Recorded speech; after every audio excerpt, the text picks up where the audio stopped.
राजस्थान की हर खबर के लिए अभी सब्सक्राइब करें तथा साथ ही दबाएं पास में दिया गया बेल आइकॉन इंस्टेंट। सभापति महोदय, सबसे पहले तो मैं आपको धन्यवाद दूंगा कि आपने राजस्थान के किसानों की एक महत्वपूर्ण मांग की तरफ जल शक्ति मंत्री और दिल्ली की सरकार का ध्यान आकर्षित करने के लिए मुझे बोलने का अवसर दिया। मैं सरकार का ध्यान आकर्षित करते हुए राजस्थान में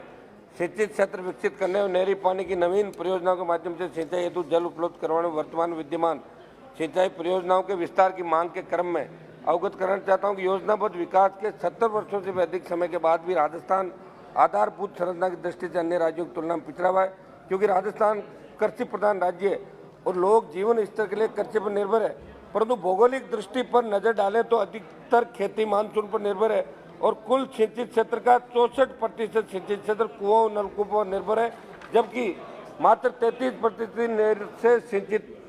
सिंचाई होती है, जो केवल जैसलमेर, बीकानेर, गंगानगर में हनुमानगढ़ तथा अल्प हिस्सा बाड़मेर, जालोर व कोटा का भी है। सभापति महोदय, इसलिए भारत सरकार यदि ईस्टर्न कैनाल परियोजना को राष्ट्रीय परियोजना घोषित करे तो पूर्वी राजस्थान के झालावाड़, बारां, कोटा, बूंदी, सवाई माधोपुर, अजमेर, टोंक, जयपुर, दौसा, करौली, अलवर, भरतपुर व धौलपुर आदि 13 जिलों में 26 बड़ी व मध्यम सिंचाई परियोजना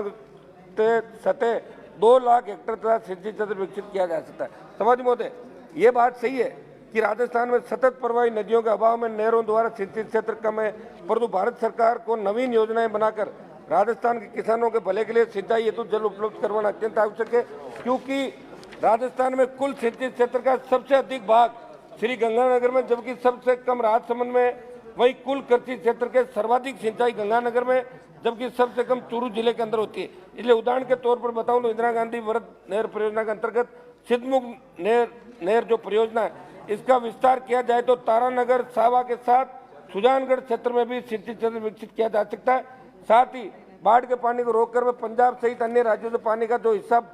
बहकर पाकिस्तान जा रहा है उसको रोककर वे आईजीएनपी का विस्तार करके नागौर, जोधपुर सहित पश्चिम राजस्थान में सिंचाई हेतु जल उपलब्ध हो सकता है। वहीं नर्मदा परियोजना का विस्तार करके बाड़मेर, जालोर में सिंचित क्षेत्र बढ़ाया जा सकता है। वहीं पंजाब, हरियाणा आदि राज्यों से विभिन्न जल